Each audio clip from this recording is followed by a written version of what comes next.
आज जो है मुंबई के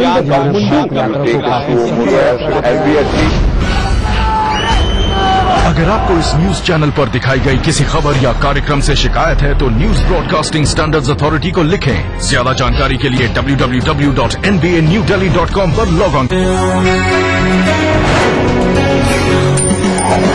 सेल्स एक नौकरी, पोस्ट या टारगेट के पीछे भागने की मजबूरी नहीं है।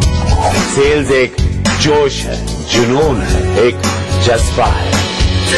अगर बेचना है आपकी आदत और जीतना है आपकी फितरत, तो आप बन सकते हैं सेल्स का बाजीगर। सुकैब प्रेजेंट्स ETV सेल्स का बाजीगर in partnership with Dainik Jagran जल्द आ रहा है आपके शहर में। ज्यादा जानकारी के लिए लॉग इन करें। तो भैया वेरी सिंपल, हमें अपने सेल्स का हुनर दिखाइए। क्या पता ये मौका आपकी जिंदगी बदल दे। पहाड़ी संस्कृति की पहचान लेकर आज का उत्तराखंड बढ़ चला है नई दिशा में नई आशाएं लेकर। उस राह पर घटती हर एक घटना करती है असर जनता पर, प्रदेश को देती है नया मोड़, तय करती है आगे का सफर। अपना उत्तराखंड इस समय पर। इस न्यूज के सह प्रायोजक हैं ओमी मोबाइल, मोबाइल फॉर मी। आवारा हूँ या गर्दिश में हूँ, आसमान का तारा हूँ। लेके पहला पहला प्यार भर के आंखों में कुमार, जादू नगरी से आया। बात करेंगे झारखंड की। झारखंड हाईकोर्ट ने पीए विकास पांडे अपहरण मामले में वारंटी सीता सोरेन को 6 मई तक गिरफ्तार करने के निर्देश दिए हैं। अगर इस दौरान झारखंड मुक्ति मोर्चा विधायक की गिरफ्तारी नहीं होती है तो गृह सचिव और डीजीपी को कोर्ट में हाजिर होने का आदेश दिया है। वहीं दूसरी तरफ कोर्ट ने हॉर्स ट्रेडिंग मामले में दायर सीबीआई की स्टेटस रिपोर्ट पर नाराजगी जाहिर की है। कोर्ट ने सीबीआई को निर्देश दिया है कि 6 मई तक चार्जशीट दाखिल करे।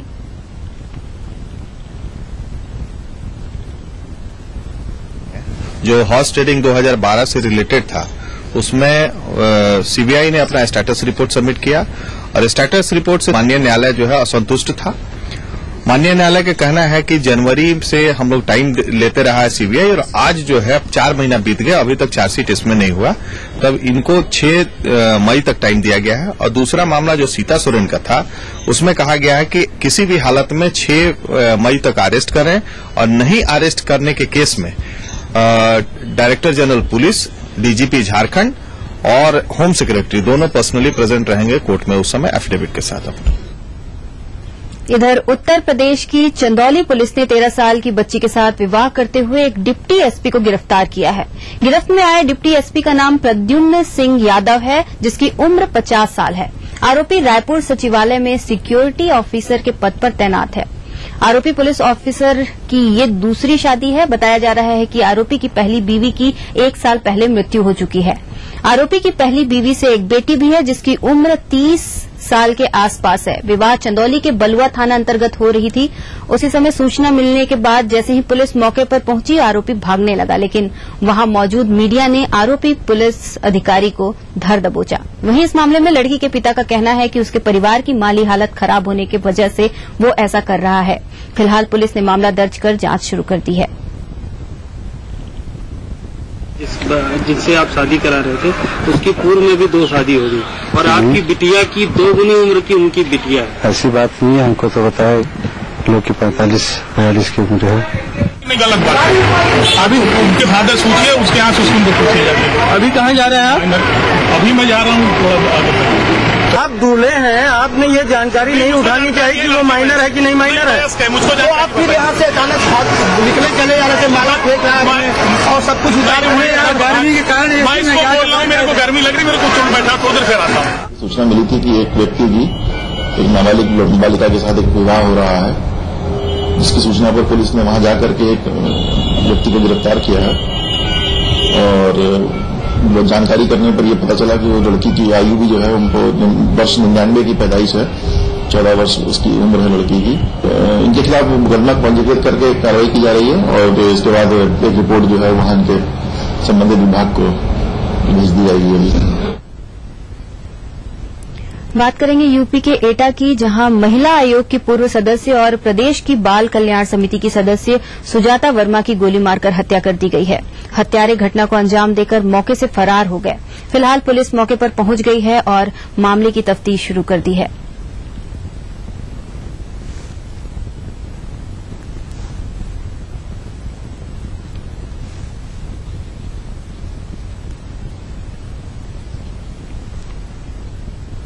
और इधर बात करेंगे अमेरिका की। अमेरिका के बॉस्टन में 3 बम धमाकों में 2 लोगों की मौत हो गई है, जबकि 100 से ज्यादा लोगों के घायल होने की खबर है। पीटीआई के मुताबिक पहले 2 धमाके बॉस्टन मैराथन के दौरान हुए। ये धमाके मैराथन शुरू होने के 2 घंटे बाद फिनिश लाइन के करीब सबवे में हुए, जिनमें 2 लोगों की मौत हो गई और करीब 40 लोग घायल हो गए। तीसरा धमाका JFK लाइब्रेरी के पास हुआ। फिलहाल बॉस्टन पुलिस ने धमाकों के आतंकी हमला होने की पुष्टि नहीं की है। हालांकि अमेरिकी राष्ट्रपति बराक ओबामा ने शहर के हालात का जायजा लेने और राहत और बचाव कार्यों की जानकारी के लिए बॉस्टन शहर के मेयर टॉम मेनिनो और गवर्नर डेवल पैट्रिक से बात की है। दूसरी तरफ न्यूयॉर्क और वॉशिंगटन में भी सुरक्षा व्यवस्था कड़ी कर दी गई है। आपको बता दें कि अमेरिका के बॉस्टन में 3 बम धमाके हुए थे, जिसमें 2 लोगों की मौत हो गई है।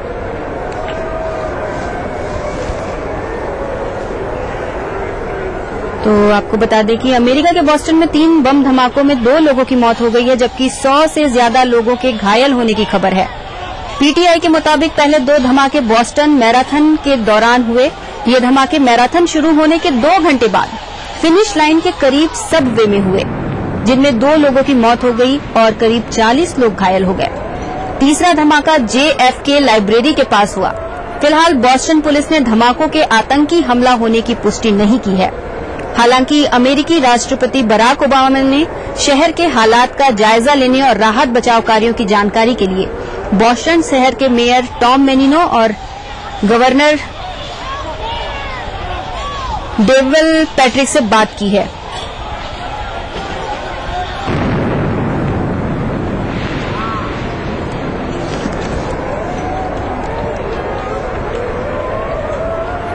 बता दें कि धमाकों के बाद अमेरिका में जो सुरक्षा व्यवस्था है उसे बढ़ा दी गई है।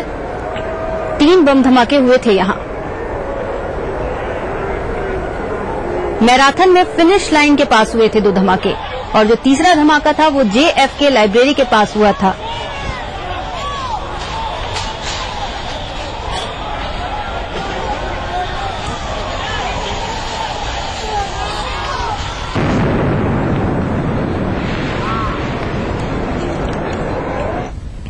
वक्त है एक ब्रेक का, जल्द हाजिर होंगे।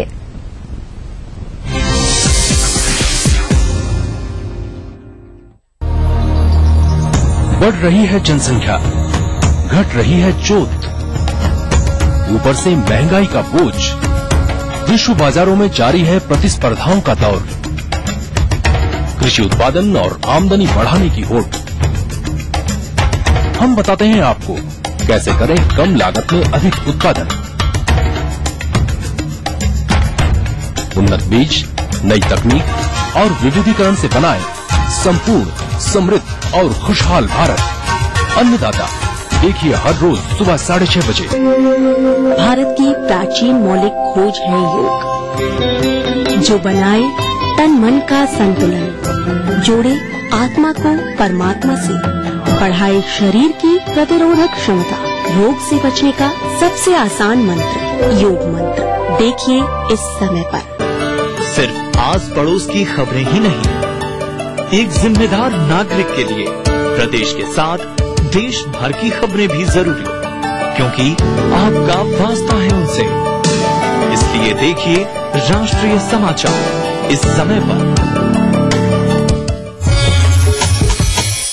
कैसी भी हो समस्या, यदा मुस्तरी करकटे या कमाने, यदा चश्मखोरा नमान से सड़ान से, तदा ज्योतिषी क्या पढ़ेगा लिखेगा, हुआ बालका बादशाही करेगा।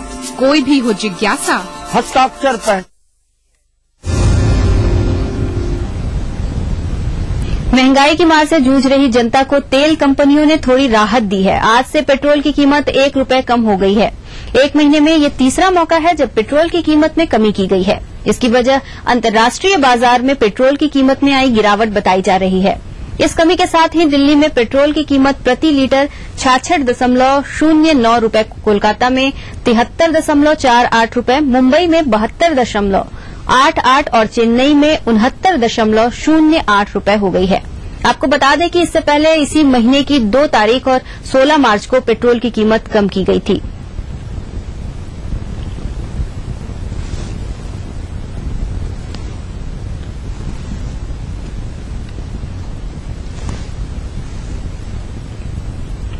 उपराष्ट्रपति हामिद अंसारी और ताजिकिस्तान के राष्ट्रपति इमोमाली रहमान ने सोमवार को द्विपक्षीय सहयोग, सुरक्षा और सीमा पार आतंकवाद के मुद्दे पर चर्चा की। दोनों नेताओं ने इस बातचीत को काफी सकारात्मक बताया है। साथ ही भारत ताजिकिस्तान ऊर्जा, चिकित्सा, सूचना प्रौद्योगिकी और शिक्षा के क्षेत्र में भी आपसी रिश्तों को मजबूत करने पर सहमत हुए हैं। इस वार्ता में इस बात पर भी सहमति बनी है कि भारत ताजिकिस्तान में लघु और मंझोले उद्योग स्थापित करेगा। प्रतिनिधिमंडल स्तर की इस वार्ता में क्षेत्रीय सुधार, सुरक्षा, खासकर अफगानिस्तान के मसले पर भी गहन चर्चा हुई। दोनों देशों ने क्षेत्रीय शांति किस तरह से कायम हो, इस पर खास चर्चा की। बातचीत में अफगानिस्तान में अमेरिकी सैनिकों की वापसी और तालिबानी आतंकियों की बढ़ रही गतिविधियों का मसला छाया रहा। In our talks, I emphasized India's commitment to our strategic partnership. We have agreed to strengthen our relations further in the energy sector, information technology, health, education, and in the establishment of small and micro industries in Tajikistan. We discussed cooperation on security issues as well as in countering cross-border. 1993 Mumbai blast मामले में arms act के तहत दोषी पाए गए संजय दत्त ने supreme court से appeal की है कि उन्हें आत्मसमर्पण करने के लिए थोड़ा और वक्त दे दिया जाए। सोमवार को संजय दत्त ने इस बाबत सुप्रीम कोर्ट में याचिका दाखिल की है।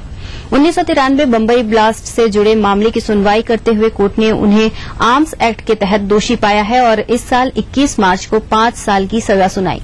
कोर्ट ने उन्हें 4 हफ्ते के भीतर आत्मसमर्पण करने को कहा था। उसके बाद संजय दत्त ने एक प्रेस कॉन्फ्रेंस कर कहा था कि वे कोर्ट के फैसले का सम्मान करते हैं और तय समय पर वे आत्मसमर्पण करेंगे।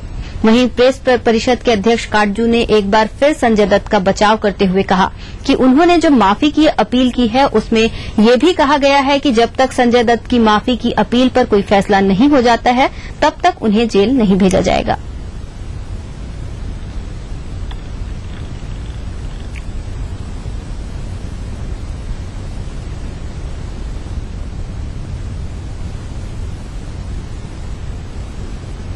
राम अगर 5 साल के इक्विवेलेंट सजा भुगत चुका है, 18 महीने जेल में रहा, उसके बाद 5 साल लगे उसको अपना करियर रिस्टोर कराने में, क्योंकि वो ब्रांड कर दिया गया था एज ए टेररिस्ट और फिल्में नहीं मिलती थी उसको, बैंक लोन नहीं मिलते थे। फिर वो बहुत मुश्किल से 5-6 साल लगा उसको अपना करियर रिस्टोर कराने में। तो हमने कहा जब तक ये पार्डन पिटिशन न डिसाइड हो तब तक उनको जेल न भेजा जाए, क्योंकि वो 21 बुलेटिन में इतना ही। मुझे दीजिए इजाजत और आप देखिए आज की तिरछी नजर। नमस्कार।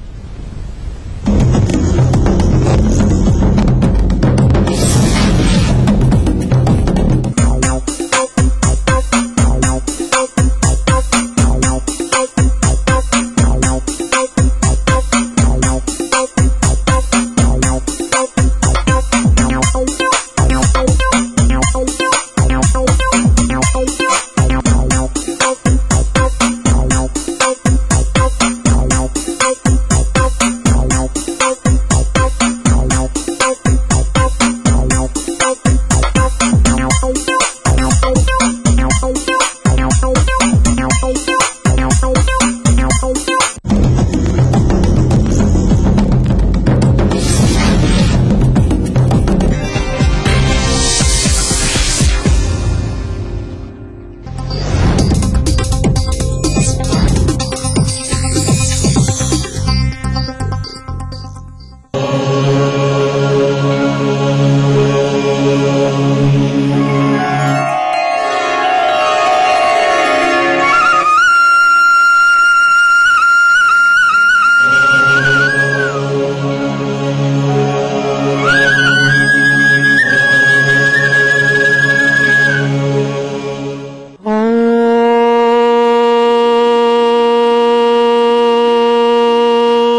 ईटीवी के सभी प्यारे दर्शकों का योग मंत्र में स्वागत है।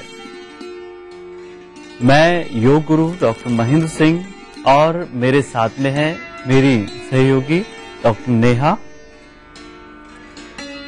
आज हम करेंगे हलासन का अभ्यास, लेकिन इससे पहले एक बार फिर से देख लेंगे कल हमने जिस आसन का अभ्यास किया था। वक्रासन को करने के लिए दोनों पैर सामने से खोल लें। पहले दोनों पैर मिलाकर रखें, दोनों हाथ थाइस के पास में रखें, रीढ़ की हड्डी को भी बिल्कुल सीधा रखें, दृष्टि सामने रखते हुए अब धीरे से अपने बाएं पैर को, लेफ्ट लेग को घुटने से मोड़ते हुए दाहिने पैर के नीचे की तरफ ले जाएंगे और दूसरे पैर को बिल्कुल सीधा रखेंगे। अब जो पैर ऊपर की तरफ मोड़ रखा है उसका विपरीत हाथ कोहनी से मोड़ते हुए थाइस का अधिकतम प्रेशर पेट की तरफ बनाएंगे और दूसरा हाथ कमर के पीछे लपेट लेंगे।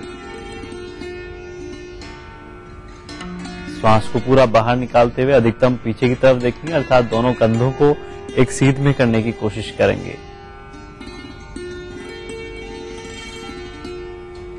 कुछ सेकंड्स के लिए फाइनल पोजीशन में बने रहें, रिलैक्स करें। इस तरह से बदल बदल के करेंगे।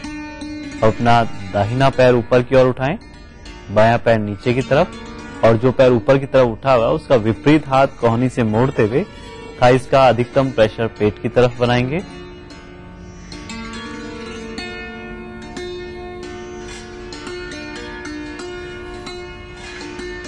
बदल बदल के करते रहें इस तरह से। हलासन को करने के लिए अपने पीठ के बल लेट जाएं सबसे पहले। अब धीरे धीरे दोनों पैरों को 90 डिग्री कोण पर ऊपर उठाएंगे। अब धीरे धीरे पैरों को और ऊपर की ओर उठाएं, कमर पर सपोर्ट कर लें अर्थात सर्वांग आसन की स्थिति में जाएं और धीरे धीरे श्वास को पूरा बाहर निकालते हुए दोनों पैरों को अर्थात पैर के पंजों को सिर की तरफ ले जाएं। पैर के पंजों को जमीन से छुआ दें। कुछ सेकंड्स के लिए रुके रहें इस पोजीशन में। दोनों हाथों को बिल्कुल सीधा कर लें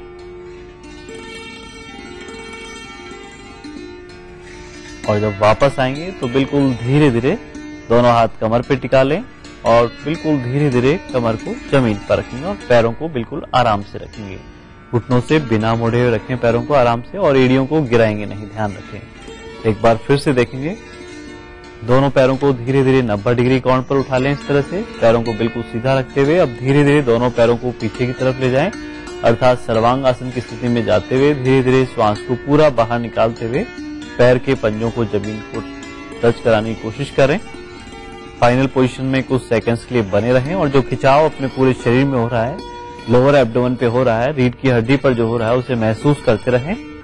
श्वास की गति सामान्य रखें अर्थात मुंह बंद रखते हुए श्वास नाक से लेना, नाक से छोड़ना। पैरों को बिल्कुल सीधा रखें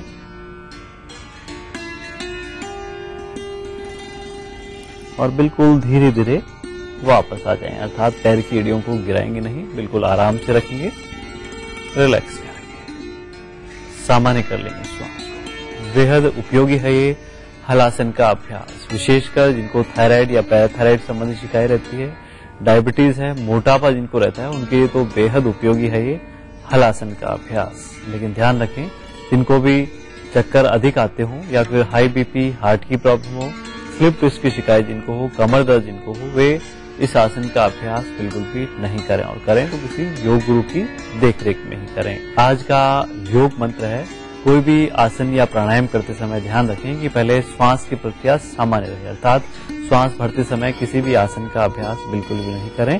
जब श्वास की गति बिल्कुल सामान्य रखें तभी किसी आसन का अभ्यास करें। तो आज के लिए बस इतना ही। कल हम फिर हाजिर होंगे एक नए योग मंत्र के साथ। तब तक के लिए नमस्कार।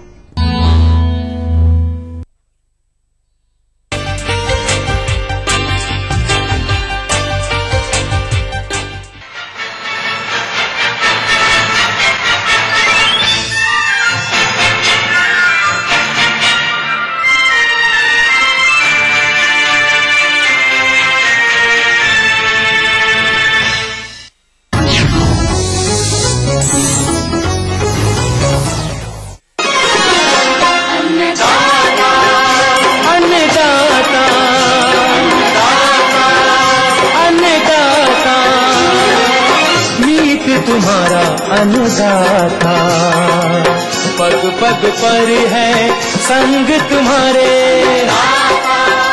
अन्नदाता। लहू किसानों का बन के पसीना सींचता है धरती का सीना। मेहनत का तेरी हक दिलवाने, नई तकनीक नई खोज बताने। पशुधन को गुणवान बनाना, पौध सुरक्षा को सिखलाना, खेती के सब गुर समझाने, भारत का सरताज बनाने। आठों पहर है संग तुम्हारे अन्नदाता अन्नदाता।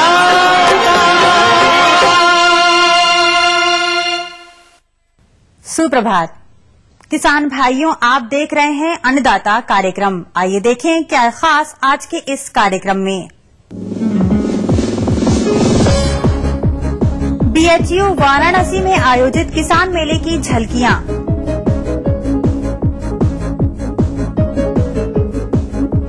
टपक सिंचाई पद्धति पर एक विशेष जानकारी।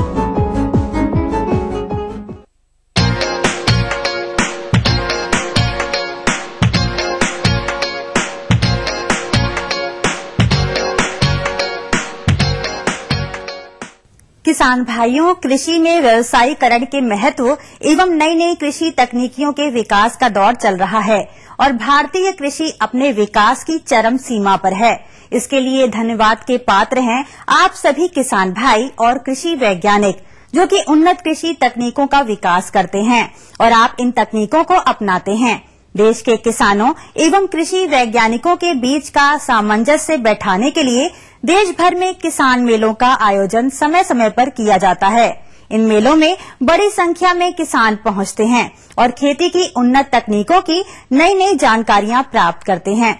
या यूं कहें कि किसानों और कृषि वैज्ञानिकों की मुलाकात एक ही मंच पर होती है, जहां किसान अपनी समस्याओं का निदान प्राप्त करते हैं तो कृषि वैज्ञानिकों को प्रक्षेत्र की वास्तविक स्थिति का पता चलता है। इसी क्रम में बनारस हिंदू विश्वविद्यालय वाराणसी में दिनांक 3 से 4 अप्रैल को एक किसान मेले का आयोजन किया, जिसमें पूरे प्रदेश सहित कुछ अन्य प्रदेशों के किसानों ने भाग लिया। परंतु जो किसान भाई समयाभाव के कारण इस मेले में नहीं पहुंच सके, उनके लिए मेले में बताई गई समस्त जानकारियों को हमारे संवाददाता ने अपने कैमरों में कैद किया। तो पहले आइए मिलते हैं मेला प्रभारी डॉक्टर अरुण कुमार सिंह से। किसान मेला एवं कृषि उद्योग प्रदर्शनी का आयोजन 3 और 4 अप्रैल को किया गया। इस मेले में हमारे उत्तर प्रदेश, पूर्वी उत्तर प्रदेश, मध्य प्रदेश, बिहार और झारखंड के बहुत सारे किसान भाई और महिलाएं भाग ली। मेले का मुख्य उद्देश्य ये था कि एक मंच प्रदान करना जिससे कि किसानों की समस्याओं का हमारे जो वैज्ञानिक हैं, इतने अनुभवी हैं, जितनी भी तकनीकियां यहाँ विकसित की जाती हैं उसका लाभ सीधे तौर से किसानों को मिले और उनकी जो परेशानियां हैं उनका निराकरण किया जा सके। साथ में जो और भी स्टेक होल्डर्स हैं हमारे कृषि के क्षेत्र में, सबको एक मंच उपलब्ध कराना और सबको एक जो है अवसर प्रदान करना जिससे कि अपने उत्पाद को भी वो प्रदर्शित कर सके, लोकप्रिय बना सके और साथ में किसानों की उत्पादकता को बढ़ाया जा सके। इस तरह की जानकारी और हमारे विचार गोष्ठी के माध्यम से किसानों की समस्याओं का समाधान किया गया। इस मेले की एक सबसे बड़ी विशेषता यह रही कि इसमें गृह विज्ञान के भी जो है 2-3 स्टॉल लगाए गए। अब नजर डालते हैं मेले की प्रमुख झलकियों पर।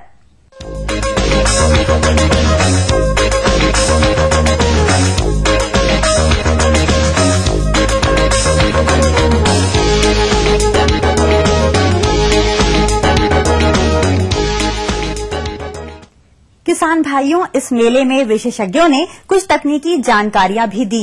तो आइए पहले मिलते हैं। इस 2 दिवसीय मेले के के तहत हमने किसानों के इस पूरे पूर्वांचल के, बल्कि बिहार से जो किसान आए, झारखंड से जो किसान आए, उन सभी किसान भाइयों के लिए कौन कौन सी ऐसी प्रजातियां जो इस क्षेत्र में उगाई जाती हैं, उसको उनके प्रदर्शन के लिए उसका बीज, उसके एकदम से सजीव पौधा भी रखा। आनुवंशिक एवं पादप प्रजनन विभाग के स्टॉल पर जो है आप देखेंगे कि मक्के के अलावा गेहूं की हमारी 11 प्रजातियां लगभग विकसित हैं। उन 11 प्रजातियों में भी किसानों के तो पूरे पूर्वांचल में देखेंगे।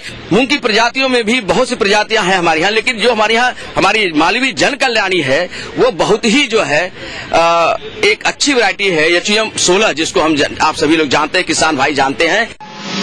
और आज यहाँ पे एक किसान मेला लगा हुआ है जिसके अंदर उद्यान विज्ञान विभाग का ये स्टॉल है, और इसमें हम लोगों ने जीरो एनर्जी कूल चेम्बर तकनीकी का एक प्रदर्शन किया हुआ है, जो किसानों के लिए ऑन फार्म स्टोरेज, मतलब फार्म के ऊपर ही अगर अपना जो फ्रेश वेजिटेबल, ताजी सब्जियां वो हार्वेस्ट करते हैं, तोड़ाई करते हैं, तो उसको 2 से 7 दिनों तक स्टोर करने के लिए यह तकनीकी काफी सहायक है, जिसे शून्य ऊर्जा शीत गृह बोलते हैं, जीरो एनर्जी टेक्नोलॉजी इसमें। मतलब के साथ हमारे उद्यान विज्ञान विभाग द्वारा एक और तकनीकी का प्रदर्शन किया गया है, जिसको बोलते हैं किसान के खेत पर प्याज का भंडारण। और इस तकनीक के द्वारा किसान अपने प्याज को 6 महीने तक अपने ही खेत पे या अपने घर के पास भंडारित कर सकता है। और इसको बनाने की विधि काफी आसान है। इसमें बांस के फराटों की जरूरत पड़ती है, और इसका जो उचित साइज है, लंबाई इसकी हम 20 फीट तक रख सकते हैं, चौड़ाई 4 फीट तक रख सकते हैं। और इसमें बांस के ही लेयर का डिफरेंट हम अलग अलग लेयर बना के, और 6 इंच मोटा प्याज इसमें अगर हम बिछा दें, तो इस तरीके से हम इस करीब 6 महीने तक प्याज को भंडारित कर सकते हैं। गेहूं की कटाई न होने की वजह से या विलम्ब से होने की वजह से ये 15 अप्रैल के बाद कभी कभी जो है 30 अप्रैल तक कृषक भाई जो है गन्ने की बुआई करते हैं। ऐसी परिस्थिति में जो है खेत की तैयारी, प्रजातियों का चयन, उर्वरकों का प्रयोग, सिंचाई प्रबंधन, और इसमें सबसे महत्वपूर्ण चीज होती है कि किस तरह से उसको सुव्यवस्थित करें कि जमाव जो है अच्छा हो जाए। जो हमारी तकनीकी विकास हुआ है, समग्र विकासों का यहाँ पर जो है डिस्प्ले किया गया है। फार्मर्स आकर के तकनीक को देख रहे हैं। इस तकनीक के माध्यम से फार्मर्स नए जो संयंत्र लगे हुए हैं, नए जो प्रभेद विकसित किए गए हैं, रिसेंट वैरायटी जो हमारी है, उस वैरायटी को देख रहे हैं कि वैरायटी से हमें कितना, मतलब जो स्पेसिफिक लोकेशन स्पेसिफिक, बाढ़ग्रस्त के लिए अलग वैरायटी है, अगर विलम्ब से बुआई कर रहे हैं उसके लिए अलग वैरायटी है। इसमें नए बीजों के साथ साथ जैसे बायो एजेंट हैं, ट्राइकोडर्मा है, मशरूम है, आप देख रहे हैं फिशरीज, तो ये जो तकनीक ज्ञान है वो किसान जो है यहाँ पे जो है आकर के खुद देख रहे हैं।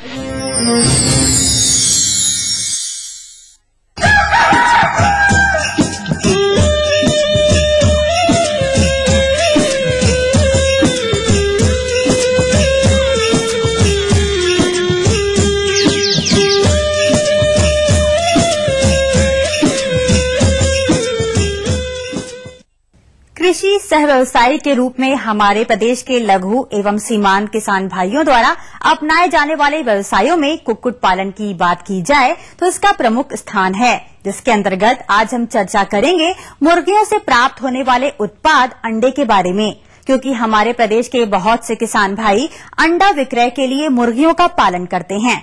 अतः मुर्गी पालक भाइयों, मुर्गियों से प्राप्त अंडे का एकत्रीकरण, श्रेणीकरण, भंडारण एवं विपणन कब एवं किस प्रकार से किया जाए जिससे अच्छी गुणवत्ता वाले अंडे से अधिक लाभ मिल सके, इस विषय पर जानकारी दे रहे हैं गोविंद वल्लभ पंत, कृषि एवं प्रौद्योगिकी विश्वविद्यालय पंतनगर के डॉक्टर सीबी सिंह।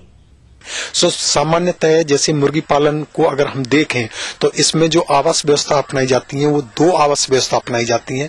एक जो है घनी बिछाली पद्धति बोलते हैं, दूसरा जो केज प्रणाली या केज सिस्टम बोलते हैं।